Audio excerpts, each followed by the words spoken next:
आमतौर पर index finger से नाक को छूना या हल्का सा रगड़ना भी शक या सीक्रेटनेस का साइन है। एक पल के लिए किसी ऐसे इंसान के बारे में सोचें जिसे आप अच्छी तरह से जानते हैं, जो आमतौर पर इस पोस्चर में आ जाता है। आप पाएंगे कि वो अपने अकॉर्डिंग गोल ओरिएंटेड है, वो कंपटीशन का मजा लेता है। अगर आप दूसरे के हाव भाव और फीलिंग्स को नहीं पहचानते हैं तो ये एक मुश्किल का कारण बन सकती है। आपके बच्चे, एम्प्लॉइज, बॉस, कस्टमर या किसी अनजान इंसान के ये बेसिक बॉडी लैंग्वेज साइन आपको पता होने चाहिए, क्योंकि इससे आप उनके साथ खुलकर बात कर सकेंगे और लोग आपके साथ अच्छी तरह से जुड़ सकेंगे। लोग जानबूझकर अपनी बात छिपाना चाहते हैं। वो अपने हाथों को अपने मुंह पर रखकर लिसनर से 6 से 12 इंच की दूरी पर बात करते हैं। ये सिग्नल है कि वो नर्वस हैं। एक हाथ को पीठ के पीछे पकड़ना और कसकर दबाना, जबकि दूसरे हाथ से कलाई या आर्म को पकड़ना सेल्फ कंट्रोल का एक नॉर्मल तरीका है। बॉडी लैंग्वेज एक बहुत ही पावरफुल टूल है। हमारे पास बोलने से भी पहले बॉडी लैंग्वेज थी और एक कन्वर्सेशन में आप 80% चीजें बॉडी लैंग्वेज से समझते हैं, वर्ड से नहीं। हेलो दोस्तों, रीड अ बुक्स क्लब में आपका फिर से स्वागत है। इस वीडियो में हम book read people like a book के बारे में सीखेंगे, जिसे पैट्रिक किंग ने लिखा है। इसमें लोगों की बॉडी लैंग्वेज से उनके बिहेवियर के बारे में जानने में हेल्प मिलेगी। ये बुक ह्यूमन साइकोलॉजी और नेचर को समझने के बारे में अच्छी गाइड है। इससे आप अपने डेली लाइफ के छोटे छोटे सिग्नल के जरिए अपनी और दूसरों की मेंटालिटी को समझेंगे। Patrick king international best seller author और सोशल स्किल कोच हैं। उनकी लर्निंग इतनी प्रैक्टिकल इसलिए है क्योंकि वो इसे scientific research, academic experience, coaching और रियल लाइफ एक्सपीरियंस के अलग अलग सोर्सेज की हेल्प से लिखते हैं। लोगों को रीड करने की आर्ट सच में ह्यूमन नेचर को समझने के लिए जरूरी आर्ट है। इसे एक चीट कोड की तरह समझें, जो आपको लोगों के उन एक्शंस और वर्ड्स को देखने में हेल्प करेगा जो वो सच में करते हैं और कहते हैं। बुक को आसानी से समझाने के लिए हमने इसके इंपॉर्टेंट लेसन्स को 13 चैप्टर में डिस्कस किया है, जिसमें इस बुक की सभी बारीक डिटेल कवर की जाएंगी। लेकिन इससे पहले कि आप इस वीडियो में खो जाएं, अगर आप हमारे चैनल पर पहली बार आए हैं तो चैनल को सब्सक्राइब करना ना भूलें। कई बार हमारी वीडियो थोड़ी लंबी हो सकती है क्योंकि हम वीडियो और बुक के कंटेंट पे कभी भी कॉम्प्रोमाइज नहीं करते, इसलिए वीडियो को एंड तक देखना बहुत जरूरी है। तो चलिए फिर शुरू करते हैं। ओपननेस के साइन से आपको झूठे और सच्चे इंसान को पहचानने में हेल्प मिलेगी। ऐसे कई साइन हैं जो ओपननेस को दिखाते हैं। इनमें से पहला है खुले हाथ। एक ऐसी फीलिंग जिसे हम में से ज्यादातर लोग आसानी से ईमानदारी और खुलेपन के साथ जोड़ते हैं, वो है खुले हाथ। जब लोग बहुत निराश हो जाते हैं तो वो अपने खुले हाथ अपनी चेस्ट पर रखते हैं और इस तरह के जेस्चर करते हैं, आप मुझसे क्या चाहते हैं। इसके अलावा कंधे उचकाने की पोजीशन के साथ खुले हाथ, जिसमें हथेलियां ऊपर की तरफ भी होती हैं। लोग इस पोजीशन का इस्तेमाल कई एक्सप्रेसिव तरीके से करते हैं, न सिर्फ अपनी सच्ची फीलिंग को दिखाने के लिए, बल्कि सामने वाले के बोलने से पहले ही कैरेक्टर को दिखाने के लिए इसका इस्तेमाल करते हैं। बच्चों को देखें, जब उन्हें अपनी अचीवमेंट पर गर्व होता है तो खुलेआम हाथ दिखाते हैं, लेकिन जब वो किसी सिचुएशन के बारे में गिल्टी और सस्पेक्टेड महसूस करते हैं तो वो अपने हाथ या तो अपनी जेब में या अपनी पीठ के पीछे छुपा लेते हैं।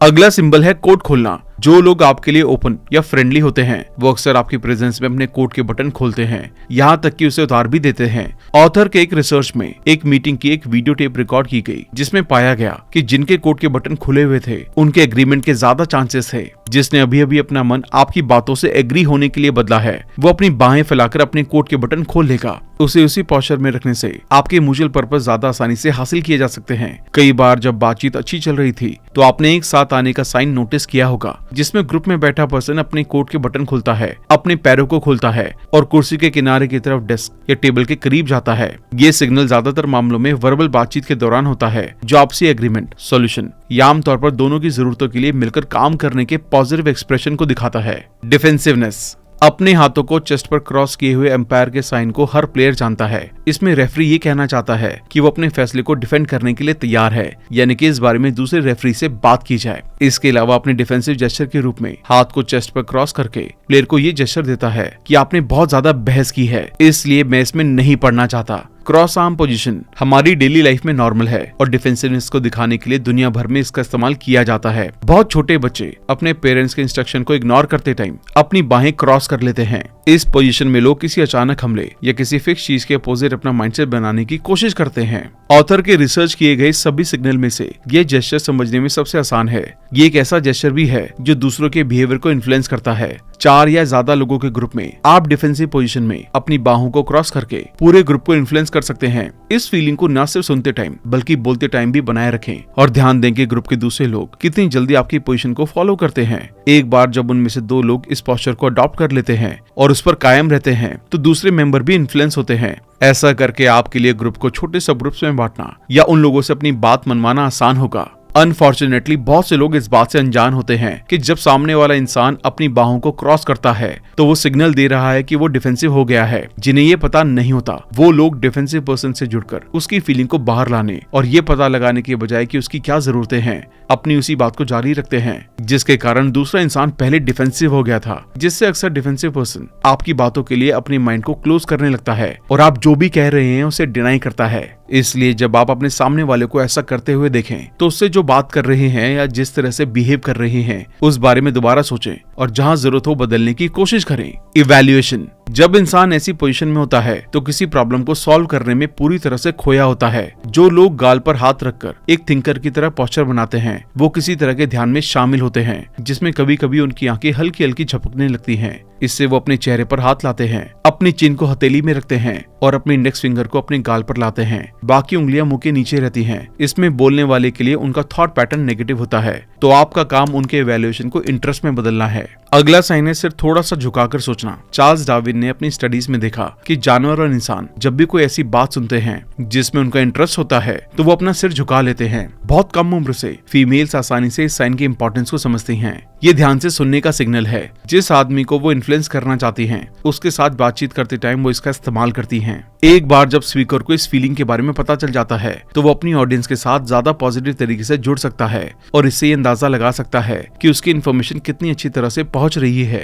ये स्पेशली तब हेल्पफुल होता है जब स्पीकर बहुत कम टाइम में बहुत ज्यादा इन्फॉर्मेशन को कवर करना चाहता हो। लेकिन जब ये ओवरलोड होने लगता है तो लिसनर एक्स्ट्रा इन्फॉर्मेशन के लिए अपना डिसइंटरेस्ट दिखाते हैं। इसमें बॉडी पोस्चर बदल जाते हैं। सिर झुकने की बजाय सीधा हो जाता है, पीठ सीधी हो जाती है और फिर झुक जाती है। छत पर, घड़ियों पर और दूसरी चीजों पर नजर जाने लगती है और कुछ लोग अपनी बॉडी को इस तरह से रखना शुरू कर देते हैं कि वो बाहर निकलने की तरफ जेस्चर कर रहे हों। अगर बातचीत इस लेवल तक पहुंच गई है तो स्पीकर होने के नाते आपको ये समझना चाहिए कि वो नॉन वर्बली आपको रुकने का सिग्नल दे रहे हैं।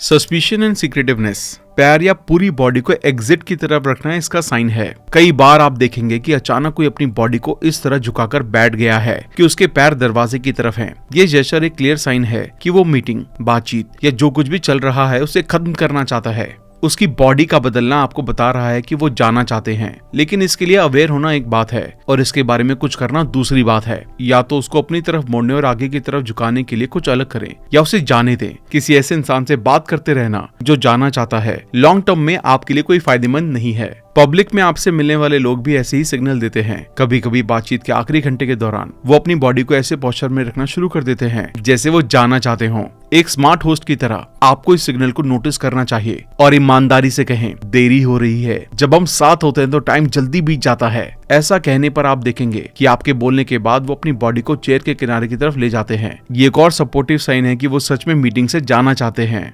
आमतौर पर इंडेक्स फिंगर से नाक को छूना या हल्का सा रगड़ना भी शक या सीक्रेटनेस का साइन है। एक बार एक स्टूडेंट यूनिवर्सिटी में प्रोफेसर बर्डविसल के साथ बुक्स पर डिस्कशन कर रहा था। जब उससे एक नई क्लासिक बुक के बारे में उसकी राय पूछी गई तो स्टूडेंट ने अपनी नाक रगड़ी और कहा कि उसे ये किताब बहुत पसंद आई है। प्रोफेसर ने कहा, सच्चाई ये है कि आपको ये किताब पसंद नहीं आई है। बातचीत करते करते स्टूडेंट ने एक्सेप्ट किया कि उसने असल में सिर्फ कुछ पेज ही पढ़े थे और उसे वो अच्छे नहीं लगे।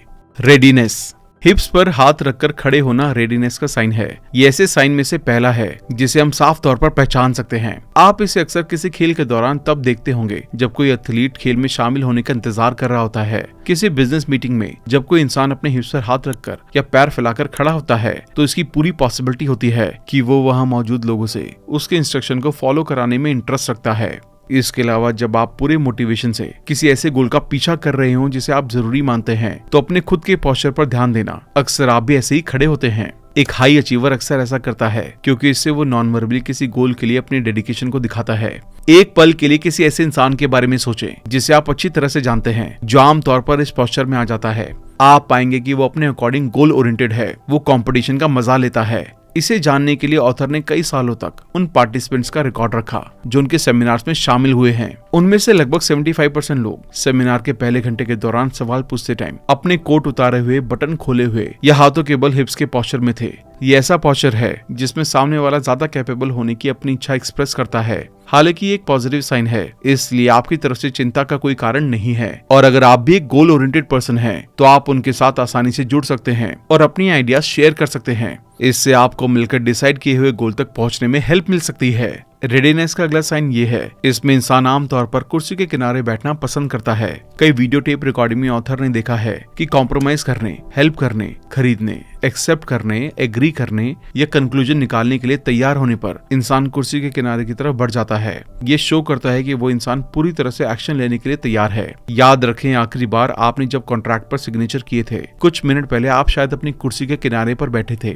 अगर आपको डील पसंद नहीं आई तो उठने और जाने से पहले आपने सेल्समैन को अपनी फीलिंग्स दिखाने के लिए उसी साइन का इस्तेमाल किया होगा जो हमने पिछले चैप्टर में जाना। सेल्स के कई जानकार लोग जिनके साथ ऑथर और उनकी टीम ने डिस्कशन किया, वो इस बात से एग्री करते हैं कि लोग अपनी सीट के किनारे पर बैठकर बाय करने की अपनी एक्साइटमेंट को दिखाते हैं। वो इस बात से भी एग्री थे कि जब कोई उन्हें सेल्स के बीच बहुत ज्यादा ऑब्जेक्शन को ऑफर करता है और फिर कुर्सी के किनारे पर बैठ जाता है तो कस्टमर उठकर जाने की तैयारी कर रहा होता है। अगर आप एक सेल्समैन हैं और खोई हुई सेल्स को दोबारा वापस पाना चाहते हैं तो ये बाउंस बैक करने का टाइम है। अगर आपके पास उस कस्टमर का इंटरेस्ट अपने सामान में वापस जगाने के लिए कुछ नया नहीं है तो बेहतर होगा कि आप अपना टाइम किसी दूसरे पोटेंशियल कस्टमर में लगाएं। रेडीनेस का अगला साइन है फैली हुई आर्म्स। जब आपके हाथ मेज के किनारे को पकड़ रहे हैं, बैठने या खड़े होने के दौरान ये पोस्चर एक मजबूत कमांड के साथ ये कहने का सिग्नल है कि मेरी बात सुनो, मुझे कुछ कहना है। उस कंडीशन को इमेजिन करें जहां जूनियर इस पोस्चर में अपने सीनियर से कहता है, आप मुझे जॉब से क्या निकालेंगे, मैं खुद ही जॉब छोड़ देता हूँ।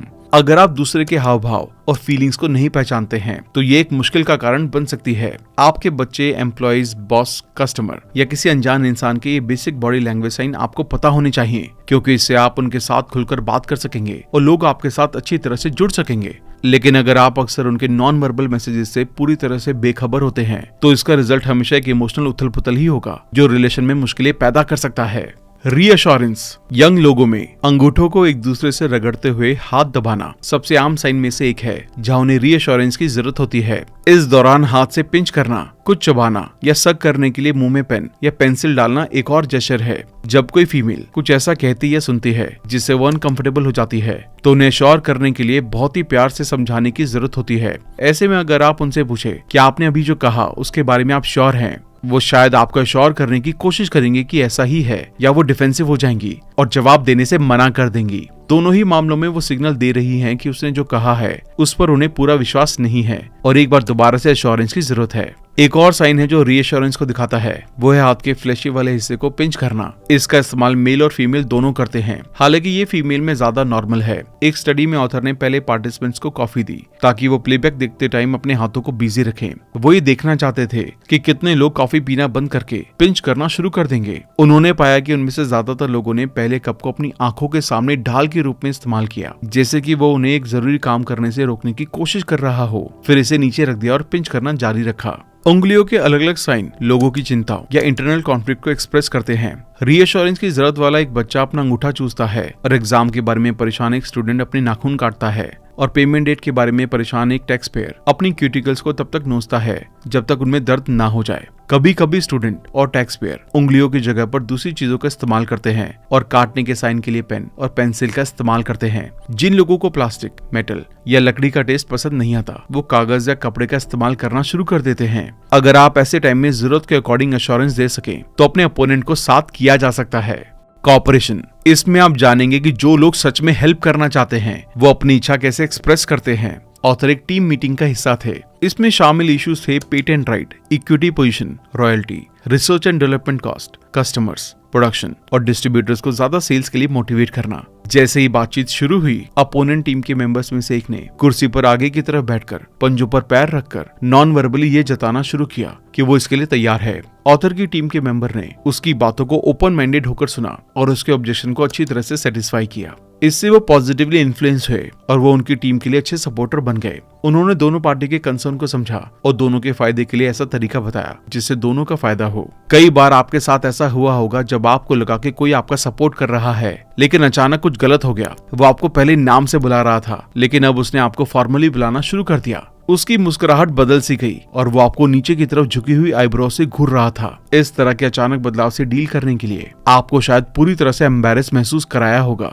रियलिटी में उसे आपकी कोई बात पसंद नहीं आई होगी। ऐसे में बेहतर ये है कि कॉपरेशन से रेसिस्टेंट की तरफ मुड़ने ही ना दे। इसके बजाय उनके हाव भाव को देखकर उनके रिस्पॉन्स पर नजर रखें। ये कुछ कोऑपरेटिव सिंबल हैं जिनसे आप ऐसा कर सकते हैं। कुर्सी के किनारे पर बैठकर, ये कोऑपरेटिव सिंबल है कि आप जो कह रहे हैं उसमें सच में इंटरेस्टेड हैं। इसका एक एग्जांपल ये है कि एक बायर कॉन्ट्रैक्ट पर सिग्नेचर करने के लिए एक्साइटमेंट दिखाने के लिए अपना वजन कुर्सी के किनारे की तरफ बढ़ा लेता है। Face to face hand gesture दें, हाथों को क्रॉस करके ना बैठें, बल्कि हाथों को खुला रखें और बातचीत में जेस्चर के लिए इस्तेमाल करते रहें। कोट के बटन खोलें, ये जेस्चर न सिर्फ ये बताता है कि आप सामने वाले और उनके थॉट्स के लिए ओपन हैं, बल्कि वो जो आपसे कह रहे हैं उस पर भी आप ध्यान दे रहे हैं। झुका हुआ सिर, बीच बीच में सिर झुकाकर बात करने से ये शो होता है कि आप जितना साथ दे सकते हैं उतना देने के लिए तैयार हैं। आप उनकी बातों के लिए क्लोज माइंडेड नहीं हैं, बल्कि इंटरेस्ट ले रहे हैं। फ्रस्ट्रेशन, कसकर दबाए हुए हाथ फ्रस्ट्रेशन का साइन है। अपने सेमिनार में ऑथर ने बातचीत की एक वीडियो टेप रिकॉर्डिंग देखी जिसमें पार्टिसिपेंट जब टेंशन में हो जाते हैं तो अपने हाथों को कसकर पकड़ लेते हैं। बातचीत के आखिरी हिस्से के दौरान वो मेज पर दोनों हाथ कसकर बैठे रहते हैं। उनकी बोली गई बातों और हाव भाव के बीच एक अलगाव सा दिखता है। इसका इस्तेमाल ये दिखाने के लिए भी किया जाता है कि कैसे कभी कभी हम जो बात कहते हैं लोग उसका कुछ और ही मतलब समझ रहे होते हैं, तो हम नॉन वर्बली ये बताने की कोशिश करते हैं कि मेरा कहने का मतलब क्या है। इस एग्जाम्पल में पार्टिसिपेंट को ये लग रहा है कि उनका अपोनेंट उन्हें मैं जीतता हूँ और तुम हारते हो इस तरह वाली बातचीत से उसकी इम्पोर्टेंस को कम करने की कोशिश कर रहा है। इसलिए वो अपने हाथों को दबा लेते हैं, अपने अपोनेंट को घूरते हैं, अपनी बॉडी को अटैक मोड में रखते हैं और अपने पैरों को क्रॉस करते हैं और ये कहने की कोशिश करते हैं कि मैं एक ओपन माइंडेड इंसान हूँ और इसे सॉल्व करना चाहता हूँ। उसके अपोनेंट को लगता है कि उसकी वर्बल कम्युनिकेशन उसके बिलीफ के अपोजिट है और जो कहा गया है उस पर भरोसा नहीं है। इससे उसे झूठा कॉन्फिडेंस मिलता है और वो बातचीत में जीत के लिए और भी ज्यादा कोशिश करके रिस्पॉन्स करता है। उसका ये तरीका खराब साबित होता है क्योंकि बढ़ी हुई एग्रेशन से सामने वाले का डर बढ़ जाता है। इस पॉइंट पर फ्रस्ट्रेटेड इंसान या तो बातचीत को खत्म कर देता है या बहुत गुस्सा हो जाता है, लेकिन सिचुएशन तब बिगड़ सकती है जब आप उसे इम्प्रूव करने के लिए कुछ भी पॉजिटिव नहीं करते। इस मामले में एक बार स्पीकर को या लिसनर को जिसे अटैकिंग माना गया था उसको सामने वाले के मन में मौजूद शक को दूर करने की कोशिश करनी चाहिए थी। जो लोग अपने हाथों को कसकर पकड़कर दूसरों को समझाने की कोशिश करते हैं उन्हें ज्यादा सक्सेस नहीं मिलती। ऐसे में आपको फ्रस्ट्रेटेड इंसान को तसल्ली और एश्योरेंस देने की जरूरत होती है ताकि किसी म्यूचुअल एग्रीमेंट तक पहुंचा जा सके। कॉन्फिडेंस, स्टीपल पोजीशन में बैठना, ये जेस्चर तब किया जाता है जब लोग अपनी उंगलियों को जोड़ते हैं और चर्च स्टीपल की तरह एक चीज बनाते हैं। इसका मतलब है कि आप कॉन्फिडेंट, सेटिस्फाइड और प्राउड महसूस कर रहे हैं। ये शो करता है कि आप जो कह रहे हैं उस पर आपको पूरा यकीन है। स्टिपलिंग दो तरह से होती है, ओपन और कन्वर्ट फॉर्म। फीमेल्स आमतौर पर कवर्ट फॉर्म और लोअर स्टिपलिंग जेस्चर का इस्तेमाल करती हैं। वो बैठते टाइम अपने हाथों को अपनी गोद में रखती हैं और खड़े होते टाइम अपनी उंगलियों को बेल्ट की जगह थोड़ा सा जोड़ लेती हैं। आप जितना ज्यादा इंपॉर्टेंट महसूस करते हैं उतना ही ऊपर अपने हाथों को रखते हैं। स्टिपलिंग का एक दूसरा तरीका है जब हाथों को ज्यादा नजदीक से जोड़ा जाता है। ये ज्यादा कॉन्फिडेंट होने का सिग्नल है। डेस्क पर पैर रखकर बैठना भी कॉन्फिडेंस दिखाने की निशानी है। जो लोग चीजों पर अपना पैर रखते हैं वो नॉन वर्बली डोमिनेंस और ओनरशिप को दिखाते हैं। ऐसा अक्सर बॉस करते हैं। कार ओनर्स को आपने अक्सर अपनी कार के बारे में किसी से बात करते टाइम अपनी कार को छूते और उसकी तरफ झुकते हुए देखा होगा। ये भी सिग्नल है कि वो अपनी गाड़ी पर ओनरशिप दिखा रहे हैं। इसके अलावा आपने अक्सर कपल्स को अपने पार्टनर की कमर के चारों तरफ हाथ रखते हुए देखा होगा। वो नॉन वर्बली ये कहना चाहते हैं या चाहती हैं कि उस इंसान पर सिर्फ मेरा राइट है और किसी का नहीं। ये जेस्चर न सिर्फ राइट बल्कि अपनेपन को भी दिखाता है। नर्वसनेस, लोग जानबूझकर अपनी बात छिपाना चाहते हैं। वो अपने हाथों को अपने मुंह पर रखकर लिसनर से 6 से 12 इंच की दूरी पर बात करते हैं। ये सिग्नल है कि वो नर्वस हैं। इसके अलावा नर्वसनेस में कभी कभी एक पर्सन अपनी कोहनियों को मेज या डेस्क पर रखता है और अपने फोरआर्म से एक पिरामिड बनाता है और दोनों हाथों को एक साथ सीधे अपने मुंह के सामने रखता है। वो न सिर्फ बात करते टाइम बल्कि सुनते टाइम भी ये पोस्चर रखता है। ऐसे लोग अपने सामने वाले के साथ बिल्ली और चूहे का खेल खेलते हैं। जब तक आप खुद से उनसे खुलकर बात नहीं करेंगे तब तक वो भी शर्म की वजह से खुलकर बात नहीं करेंगे। इसके अलावा बैठते टाइम पेंट खींचना भी नर्वसनेस की निशानी है। पेंट खींचने के साइन डिसीजन प्रोसेस से जुड़े हैं। जब किसी के दिमाग में कोई डिसीजन चल रहा होता है तो वो अपनी पेन को ज्यादा खींचता है और अपनी कुर्सी पर भी हिलने डुलने लगता है। डिसीजन लेने के बाद पेन खींचना बंद हो जाता है। इस बिहेवियर को बैरोमीटर की तरह इस्तेमाल करके आप ये अंदाजा लगा सकते हैं कि दूसरा इंसान डिसीजन लेने के कितना करीब है। जो जितना ज्यादा तेजी से मूव होगा उसके डिसीजन के करीब होने के चांसेस उतने ही ज्यादा हैं। सेल्फ कंट्रोल, हमें कम उम्र से ही सिखाया जाता है कि गोल और पर्पस को पूरा करने के लिए पेशेंस और प्रेजरेंस जरूरी है। इसके लिए सेल्फ कंट्रोल जरूरी है। हम निराशा पर काबू पाने और अपना आपा खोने से बचने के लिए अक्सर इस तरीके का इस्तेमाल करते हैं। ये हमें सोशली एक्सेप्टेबल तरीके से बिहेव करने की परमिशन देता है। एक हाथ को पीठ के पीछे पकड़ना और कसकर दबाना, जबकि दूसरे हाथ से कलाई या आर्म को पकड़ना सेल्फ कंट्रोल का एक नॉर्मल तरीका है। इन्हें कई बिजनेस मीटिंग या पब्लिक इवेंट में देखा जा सकता है। जब कोई इंपॉर्टेंट इंसान स्ट्रेस, दबाव या चिंता से घिरा होता है, फिर भी उसे कंट्रोल करने की कोशिश करता है। बंद एंकल्स और बिछे हुए हाथ भी सेल्फ कंट्रोल को दिखाते हैं। अपनी लाइफ के उस मोमेंट को याद करें जब आप डेंटिस्ट के पास गए थे, जब आपके दांतों की ट्रीटमेंट की बारी आने वाली थी। उससे पहले अपने पैरों को नोटिस किया हो तो आपकी एड़ियां बंद होंगी और हाथ बिछे होंगे। आमतौर पर हम अपनी स्ट्रॉन्ग फीलिंग को दबाने के लिए इस पोस्चर का इस्तेमाल करते हैं। जॉब के लिए इंटरव्यू की स्ट्रेसफुल सिचुएशन में कई लोग अपनी एड़ियों को बंद करके बैठते हैं। एक बार इंटरव्यू के दौरान जब वो अनकंफर्टेबल, चिड़चिड़े या जो कुछ भी हो रहा है उससे डिससेटिस्फाइड होते हैं, तो अपनी एड़ियों को इस तरह से बंद कर लेते हैं।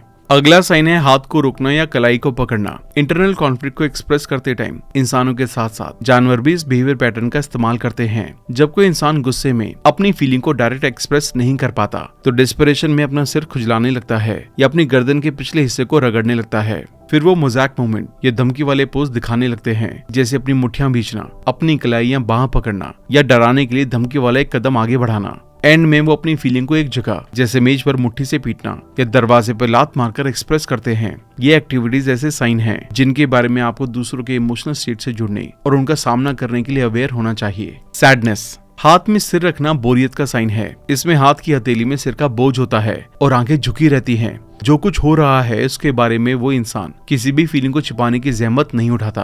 वो बस अफसोस की पोजीशन में अपना खुला हाथ अपने सिर के किनारे पर रखता है, अपनी ठुड्डी को झुकाता है और पलकों को झुकने देता है, जिससे उसकी आंखें आधी ढक जाती हैं। बोरियत का एक और साइन है खाली घूरना। इसमें सामने वाला इंसान ये दिखाने की कोशिश करता है कि मैं तुम्हें देख रहा हूँ लेकिन सुन नहीं रहा। सामने वाला इंसान आपको एक ज़ॉम्बी जैसी नजरों से देखता है। उसके बारे में आपको लगता है कि वो सुन रहा है, लेकिन असल में उसे आपकी बातों में कोई दिलचस्पी नहीं होती है। इसमें वो आपको सिर्फ देखता रहता है। उसकी आंखें शायद ही कभी झपकती हैं।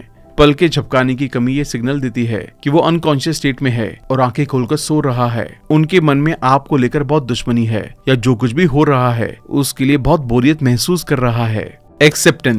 एक्सेप्टेंस के साइंस दूसरों से हमें मिलने वाले रेस्पॉन्स और सहमति को दिखाते हैं। इसे समझना बहुत जरूरी है ताकि आप रियल में लोगों को परख सकें। लाइफ की सबसे मुश्किल सिचुएशन में से एक किसी ऐसे इंसान का सामना करना है जिसके बारे में आपने सोचा था कि वो आपकी बातों से एग्री करता है, लेकिन असल में वैसा नहीं है। ऐसा अक्सर रिलेशन में होता है। आप दूसरों पर भरोसा कर लेते हैं, लेकिन असल में वो आपको धोखा दे रहा होता है। इसलिए एक्सेप्टेंस के जरिए आप ऐसे इंसान को परख सकते हैं कि वो भरोसे पर कितने कायम हैं। उसके साइन को पल पल बारीकी से समझना बेहतर समझ की राह की शुरुआत है। हाथ को चेस्ट पर रखने का जेस्चर क्लियरली एक्सेप्टेंस को दिखाता है। इसका मतलब है कि वो इंसान आपका कल्चर, तरीके और थॉट्स का पूरा सपोर्ट करता है। सदियों से इंसान वफादारी, ईमानदारी और भक्ति की फीलिंग को दिखाने के लिए अपने सीने पर हाथ रखता है। ये जेस्चर एंशिएंट रोमन टाइम से चलता आ रहा है, जब रोमन आर्मीज में वफादारी दिखाने के लिए अपना एक हाथ चेस्ट पर और दूसरे हाथ से ग्रीटिंग किया जाता था। ये जेस्चर हम इंडियन भी अपने झंडे के लिए लॉयल्टी का वादा करते टाइम इस्तेमाल करते हैं। इसके अलावा लोग अपनी सच्चाई को दिखाने के लिए इस साइन का इस्तेमाल करते हैं। याद रखें, जब आप बच्चे थे और आपने कसम ली थी या कोई ऐसी बात कही थी जिस पर आप चाहते थे कि आपके दोस्त विश्वास करें, आपने हथेली को बाहर लाकर अपना हाथ उठाने के अलावा सपोर्ट के लिए अपना दूसरा हाथ अपनी चेस्ट पर ले आए थे। फॉर्मल ओकेजन्स को छोड़कर फीमेल सच्चाई, डेडिकेशन और वफादारी को दिखाने के लिए बहुत कम इस साइन का इस्तेमाल करती हैं। इसकी बजाय जब एक फीमेल अपने एक या दोनों हाथ को अपनी चेस्ट पर लाती हैं, तो यह आमतौर पर एक डिफेंसिव जेस्चर होता है जो अचानक शॉक या सरप्राइज का सिग्नल देता है। टच करना भी एक्सेप्टेंस का जेस्चर है। ज्यादातर लोग जिन लोगों को पसंद करते हैं उन्हें अक्सर छूकर ये दिखाने की कोशिश करते हैं कि वो उनकी बातों से एग्री हैं। जो लोग सिर्फ आगे बढ़ते हैं और दूसरे को छूते हैं या सामने वाले के कंधे या आर्म को पकड़ते हैं, वो किसी बात को बीच में रोकना या उस पर जोर देना चाहते हैं। लेकिन ज्यादातर लोग टच करने को एक शांत फीलिंग के रूप में इस्तेमाल करते हैं। आमतौर पर इसका मतलब होता है कि आप चिंता मत करो, मैं साथ हूँ, सब कुछ ठीक हो जाएगा। थैंक यू दोस्तों। तो ये थी read people like a book की समरी। तो अब तक हमने जो कुछ भी सीखा है उसके मेन पॉइंट को रिवाइज कर लेते हैं ताकि आपको इनको इम्प्लीमेंट करना याद रहे। हाथों को बाहर की तरफ खोलकर बातें करना और कोट के बटन खोलना ओपननेस की निशानी है कि सामने वाला आपकी बातों को सुनने के लिए ओपन माइंडेड है और सुनना चाहता है। Cross arm position defensive posture है जिसमें सामने वाला नॉन वर्बली आपसे ये कहना चाहता है कि आपकी बातें या आपका कहने का तरीका उसे पसंद नहीं आ रहा है और इसे बदलने की जरूरत है। थोड़ा सा सिर झुकाकर सोचना इवैल्यूएशन की निशानी है। इस पोस्चर में इंसान किसी डिसीजन के बारे में बहुत ध्यान से सोच रहा होता है। अगर कोई एग्जिट की तरफ देखकर कुर्सी पर बैठा है जिसमें उसकी बॉडी या पैर दरवाजे की तरफ है, तो वो नॉन वर्बली ये कहना चाहता है कि आप जल्दी से पूरा करो, मुझे जाना है। इसके अलावा हाथ को चेस्ट पर रखने का जेस्चर क्लियरली एक्सेप्टेंस को दिखाता है। इसका मतलब है कि वो इंसान आपके कल्चर, तरीके या थॉट्स का पूरा सपोर्ट करता है। थैंक यू दोस्तों। अगर आप बुक समरी के इस पार्ट तक पहुंच गए हैं तो इसका मतलब ये है कि आप भी हमारी तरह किताबों से बहुत प्यार करते हैं। लेकिन अगर आप हमारे चैनल पर पहली बार आए हैं और चैनल को सब्सक्राइब नहीं किया है तो चैनल को सब्सक्राइब जरूर कर देना और साथ साथ बेल आइकन को भी प्रेस कर देना, ताकि आप हर हफ्ते हमारी दोनों ही बुक समरीज को एंजॉय कर सकें और कंसिस्टेंटली कुछ नया सीख सकें। आप हमें कमेंट करके ये भी बता सकते हैं कि नेक्स्ट बुक समरी आप हमारे चैनल पर कौन सी देखना चाहते हैं। जल्दी मिलते हैं और भी बेहतरीन वीडियो के साथ। Thank you so much.